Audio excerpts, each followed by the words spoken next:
Selamat datang kembali di Ruang Dosen bersama saya Bu Eka. Baiklah, kita akan melanjutkan kembali mengenai apa sih yang dimaksud dengan kuat tekan beton, ya. Kuat tekan beton tadi sudah kita ketahui adalah berapa besar beban yang mampu ditahan oleh beton berupa beban tekan per sentimeter per luasan bidang tekannya, ya. Nah, kuat tekan itu sendiri pada beton akan naik seiring dengan umur betonnya tersebut, ya. Mulai dari 0 sampai 28 hari, beton akan bisa mencapai kekuatan sekitar 98%, ya. Atau kalau lebih kasarnya 100%, ya, dianggap 100% karena dia sudah hampir mencapai kekuatan penuhnya. Nah, sehingga beton bisa digunakan pada umur 28 hari. Ya, walaupun memang ada banyak juga berbagai jenis tipe semen atau bahan aditif yang bisa kita gunakan untuk dapat mempercepat kekuatan beton bisa mencapai 100% atau lebih kurang 100% pada umur yang lebih cepat, ya. Jadi begini, bagaimana kurva hubungan antara umur beton dalam hitungan hari dengan persen kekuatan yang dicapainya. Kemudian, apa saja sih faktor-faktor utama yang berpengaruh terhadap kekuatan beton? Yang pertama adalah ini, yaitu faktor air semen, yaitu rasio antara berat air dengan berat semen. Nah, di sini kita bisa lihat ada suatu grafik yang menunjukkan antara hubungan faktor air semen fast dengan kekuatannya. Ya, kita bisa lihat bahwa semakin tinggi nilai fast, maka kekuatan betonnya akan semakin rendah. Dan sebaliknya, jika semakin kecil faktor fastnya, faktor air semennya, maka kekuatan beton akan semakin tinggi. Kemudian yang berpengaruh lain adalah derajat kepadatannya, ya. Beton akan semakin baik kekuatannya apabila kita padatkan.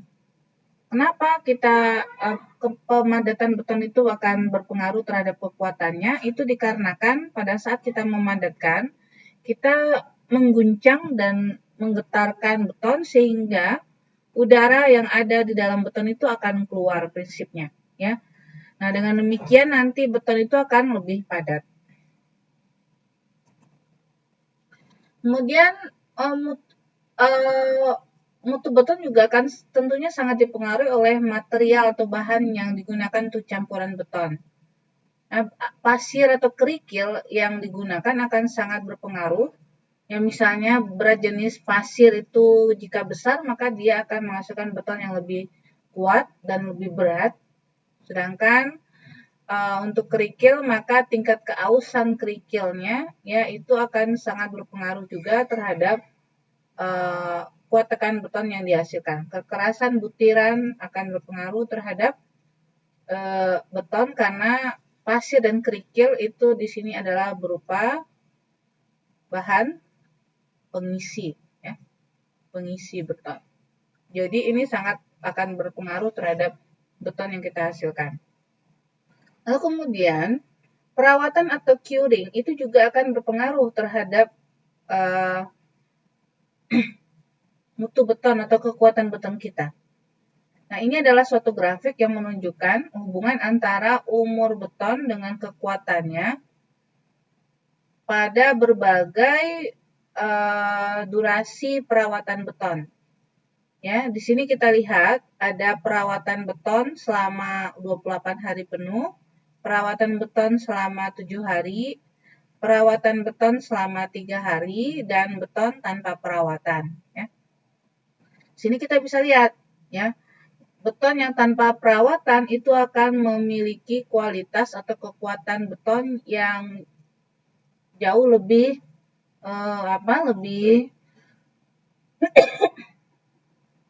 lebih sedikit, ya, lebih sedikit persentase kekuatan yang tercapai dibandingkan dengan yang dirawat selama 28 hari penuh. Perawatan beton itu bisa macam-macam ya, ada yang perawatan dengan menggunakan kolam perawatan, kemudian ada juga yang dibasahi, ya, ada juga yang direndam dengan air, ya.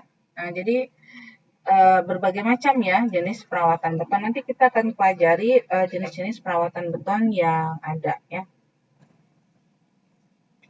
Nah, kemudian apalagi yang berpengaruh terhadap mutu beton, yaitu workability-nya atau kemampuan beton atau kinerja beton dalam kondisi sebagai beton segar. Nah, ini workability ini ya artinya betonnya harus memiliki kelecekan tertentu ya, sehingga nanti pada saat dimasukkan ke dalam cetakan dia tidak akan terjadi segregasi. Bagaimana indikator suatu beton memiliki workability yang baik, yaitu dengan melakukan pengecekan terhadap nilai kelecekan atau nilai SLAM. Nah, bisa kita lihat di sini ya, beton seperti ini kira-kira nilai SLAM-nya berapa ya? Lalu beton yang seperti ini nilai SLAM-nya juga berapa? Ini nilai SLAM-nya berapa? Nah, kalau yang seperti ini nggak bagus ya betonnya, karena kita bisa lihat ini terjadi segregasi. Ini pasta semennya di sini. Nah, ini adalah kerikilnya terpisah dari pasta semennya. Ini nggak boleh, ya. Faktor-faktor yang berpengaruh terhadap workability atau nilai SLAM itu adalah apa? Jumlah airnya, tipe agregat dan gradasi agregatnya, lalu kehalusan semen, bahan tambah, serta waktu, suhu penguapan, dan proses hidrasi yang terjadi pada betonnya. Ya.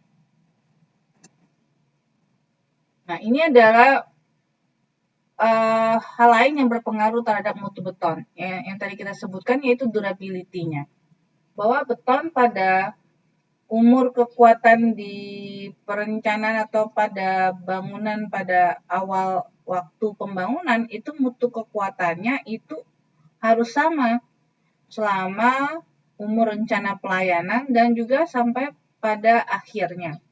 Nah, hal ini sangat dipengaruhi oleh apa? Kondisi lingkungan dan iklim. Ya, misalnya beton kita atau bangunan kita itu berada pada daerah yang memiliki iklim atau lingkungan yang ekstrim, misalnya ada sulfat, lalu berada pada bangunan di tepi laut, nah itu akan berpengaruh terhadap durabilitas dari beton kita. Lalu misalnya temperaturnya tinggi, di siang hari tinggi, di malam hari dingin, nah itu juga akan berpengaruh terhadap kualitas atau durabilitas beton.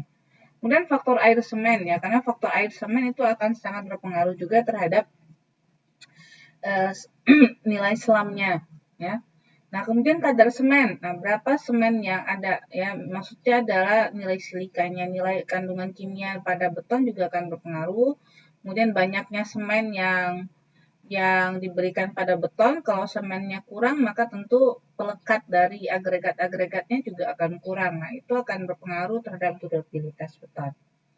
Kemudian zat-zat tertentu dalam beton juga akan sangat berpengaruh. Lalu ada permeabilitas beton, artinya porositas betonnya itu tidak boleh memiliki pori-pori yang banyak. Dikarenakan kalau betonnya memiliki pori-pori yang banyak, itu akan menyebabkan mudahnya masuk air ya atau zat-zat kimia lainnya yang menyebabkan tulangan mengalami korosi dan beton kita menjadi rapuh dari dalam. Dan selanjutnya yang terakhir apa? Durabilitas itu sangat dipengaruhi oleh bagaimana kita merawat beton tadi. Ya, apakah kita merawatnya selama 28 hari penuh atau selama 7 hari ya. Itu akan sangat berpengaruh terhadap atau bahkan nggak dirawat sama sekali ya. Nah, itu akan sangat berpengaruh terhadap durabilitas beton. Nah, sekarang kita lihat bagaimana sih tahapan pembetonan, tahapan pembuatan beton. Tahap yang pertama tentu adalah kita menseleksi dulu materialnya. Ya, kalau di labor ini kita harus cek mutu atau kualitas. Ya, kita cek kualitas pasirnya, kita cek kualitas kerikilnya atau splitnya, ya. Lalu kita cek airnya bagaimana, ya, apakah memenuhi persyaratan atau enggak. Semennya juga harus dikontrol kualitasnya. Lalu setelah itu apa? Kita cek, ya, kita lakukan perancangan campuran atau yang lebih dikenal dengan mix design. Mix design ini bisa kita rancang dengan menggunakan metode SNI, ASTM, dan seterusnya. Lalu kita juga harus sediakan peralatannya. Ya, kita harus sediakan peralatannya mulai dari dari molennya, ya, dari cetakannya, uji selamnya, dan seterusnya. Itu kita harus lakukan. Nah, tahapan yang kedua apa? Itu kita melakukan penakaran. Atau kita takar, kita timbanglah bahan-bahan yang tadi sesuai dengan proporsi dari mix design yang kita rancang. Oke? Lalu kita campurkan, lalu kita angkut, ya. Lalu kita lakukan uji mutu beton segar. Ya, jadi ada beton yang dalam kondisi segar atau dalam kondisi keras, ya. Nah, untuk uji mutu beton segar maka kita lakukan uji selam, uji berat isi, uji kadar air, lalu kita lakukan pengecoran, dan juga kalau memang di lapangan diperlukan ya untuk mix design kita perlu melakukan uji, ya, uji silinder beton.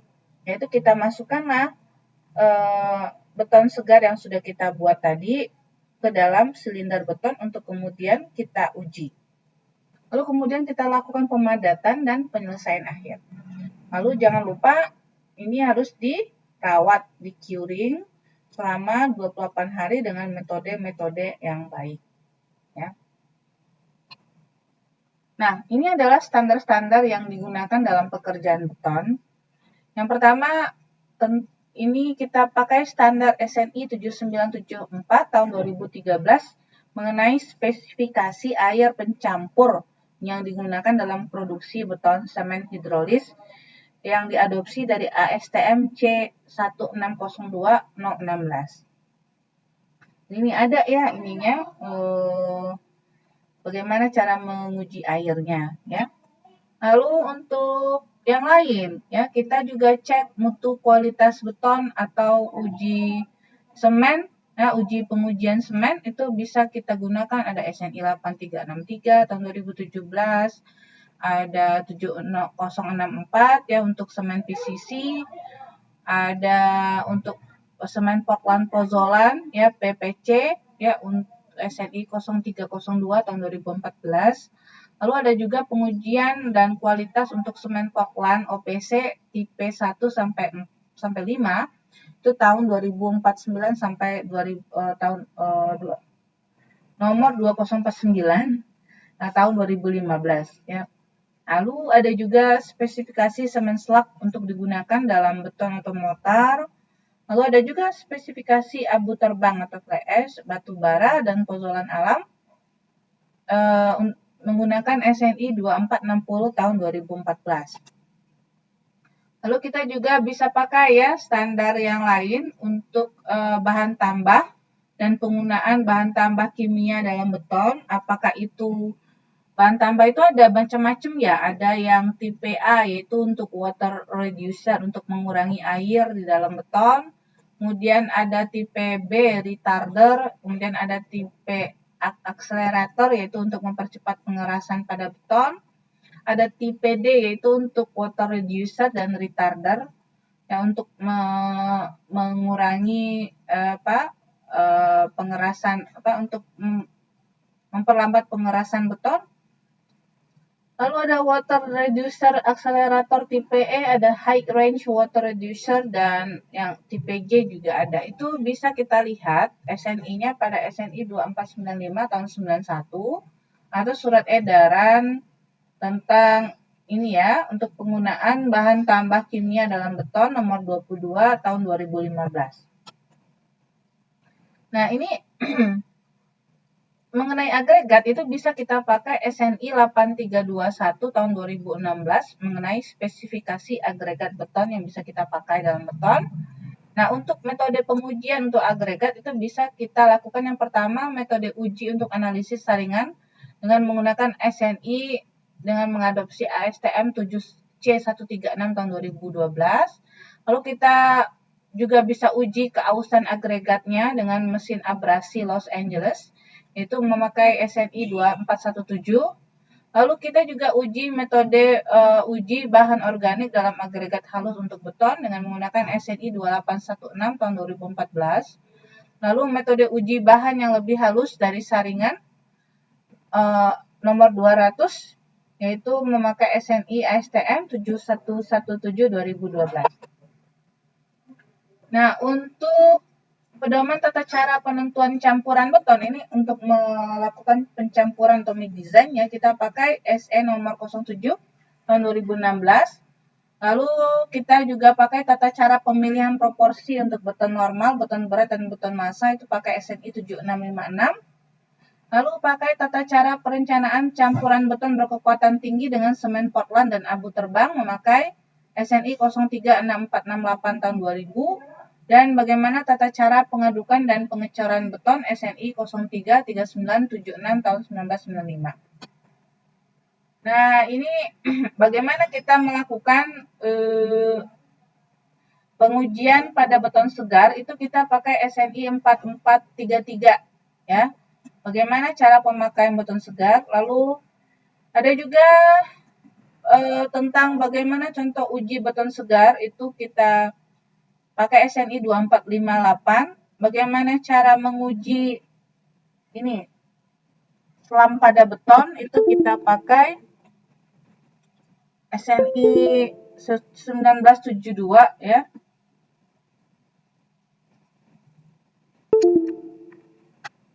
Ya, kita pakai SNI cara uji selam beton pakai 1972.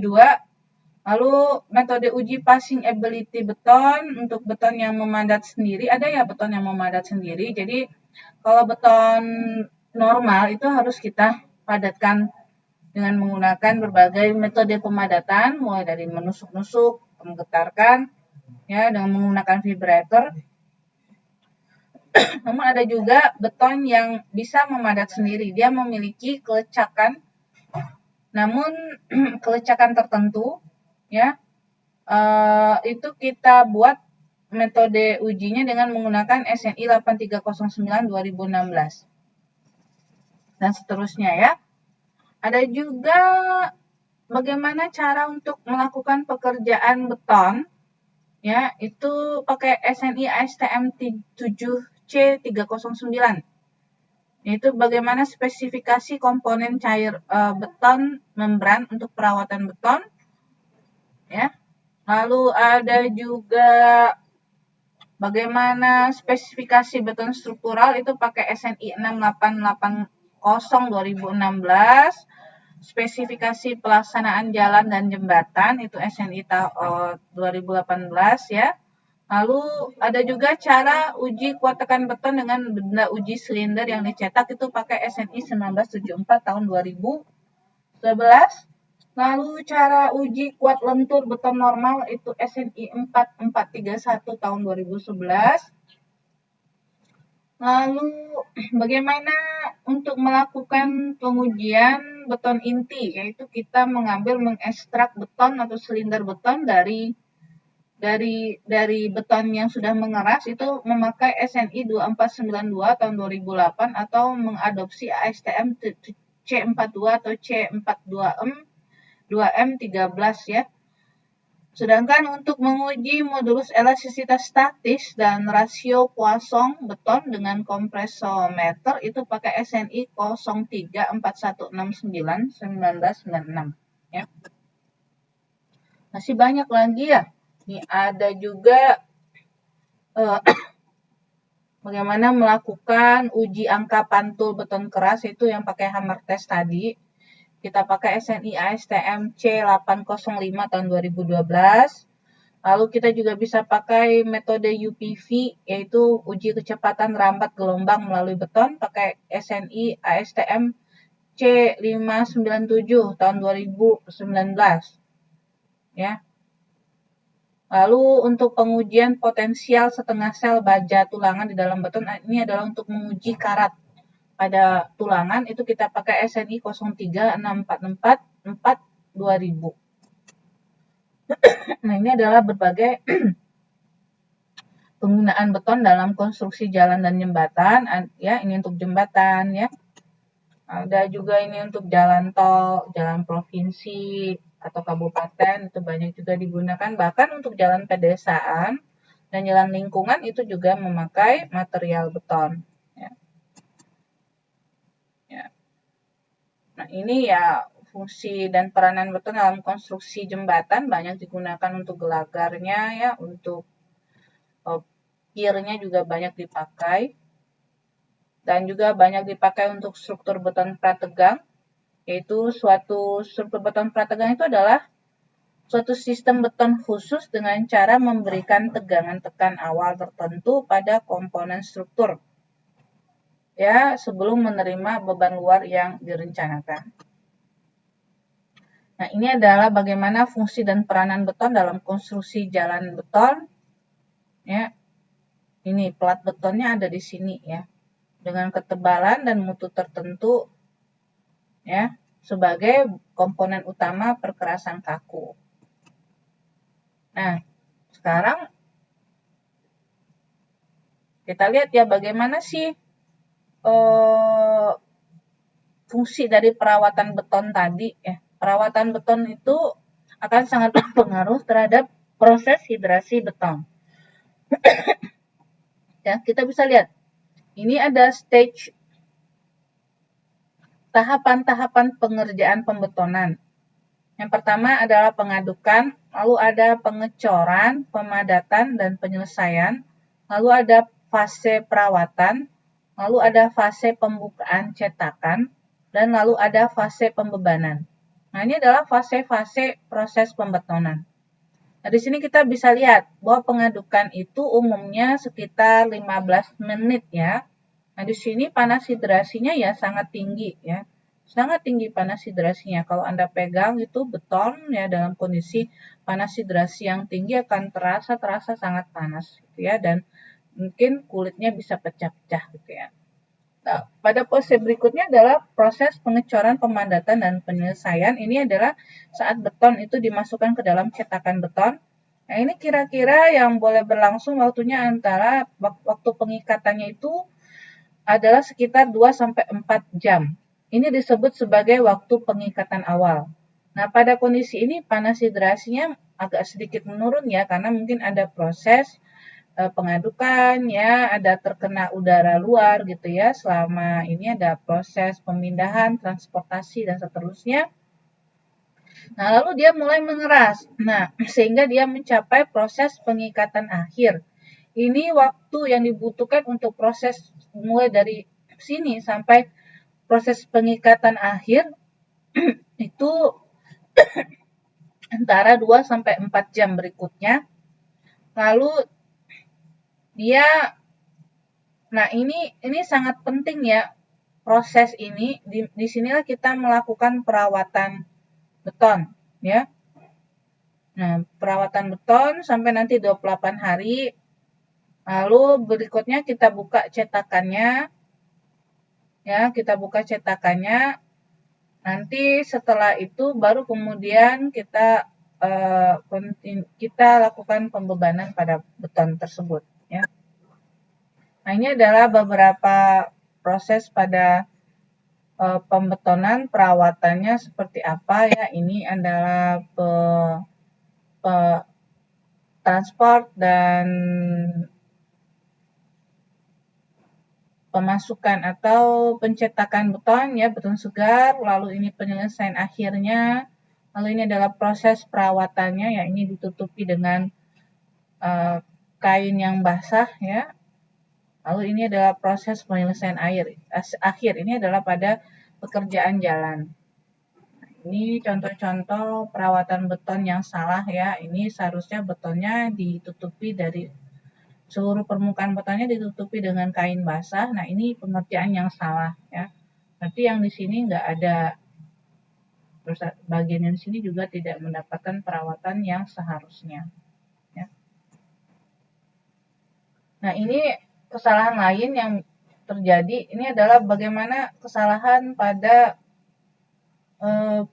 pengambilan benda uji beton ya. Nah, yang banyak dilakukan itu adalah ini ya, pakai silinder beton, padahal seharusnya pakai benda uji lentur ya. Kenapa? Karena perkuatan jalan atau pavement pada beton, pavement beton itu menerima beban lentur seharusnya ya, bukan beban tekan. Oke.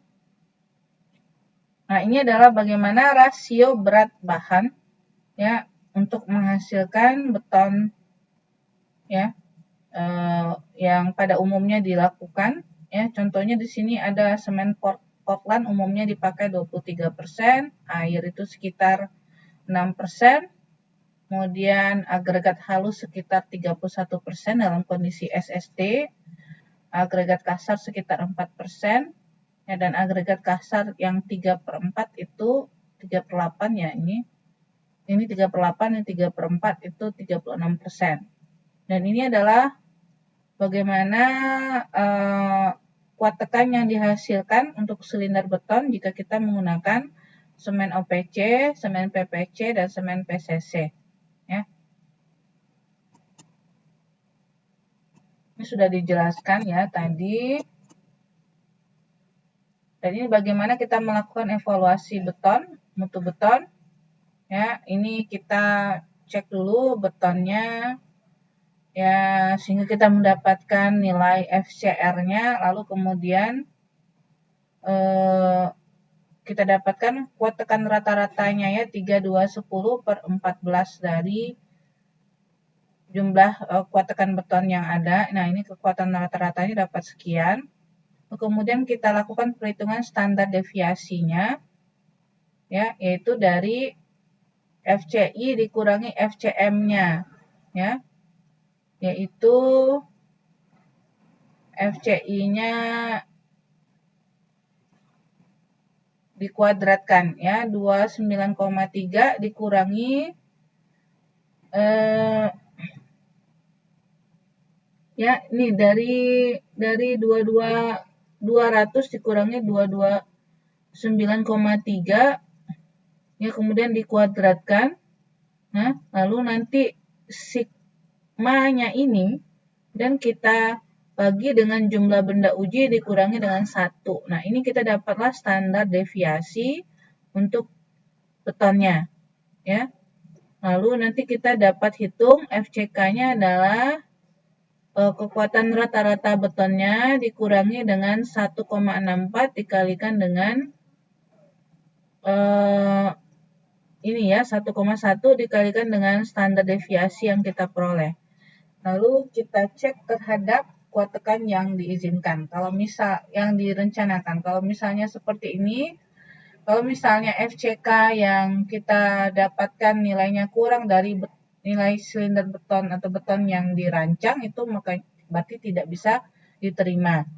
Tapi kalau misalnya nilainya cukup memenuhi sekitar ini sama-sama 150, berarti ya dia boleh diterima. Ya, begitu cara melakukan evaluasi mutu beton. Nah, ini adalah hubungan antara water cement ratio dengan faktor air semen. Yang di sini kita bisa lihat ya bagaimana hubungan antara fast dengan kekuatan tekan beton pada berbagai hari ya. Nah, lalu kemudian bagaimana sih perbedaan antara bagaimana campuran percobaan trial mix kita lakukan di lokasi, yaitu kita menggunakan jenis instalasi dan peralatan yang sama seperti yang akan digunakan untuk pekerjaan. Begitu caranya ya. Serta memperhitungkan waktu pengangkutan. Lalu nanti kita cek kelacakan konsistensi nilai SLAM, yaitu pada umur 7 hari itu sudah harus mencapai kuat tekannya sudah harus mencapai 90% dari nilai kuat tekan beton rata-rata yang ditargetkan dalam rancangan campuran beton desain umur 7 hari. Nah, baru kemudian hasilnya berupa JMF atau Job Mix Formula. Nah, ini bagaimana penakaran air bahan, ya, yaitu kita dasarkan kepada 4 kondisi kelembapan. Yang pertama adalah kondisi OD-nya, kondisi air dry-nya, saturated dry-nya, lalu kemudian kondisi basahnya, ya. Nah, ini adalah koreksi penakaran beratnya. Ini adalah koreksi takaran volumenya. Oke. Nah, ini spesifikasi bina marganya, ya. Oke, baiklah.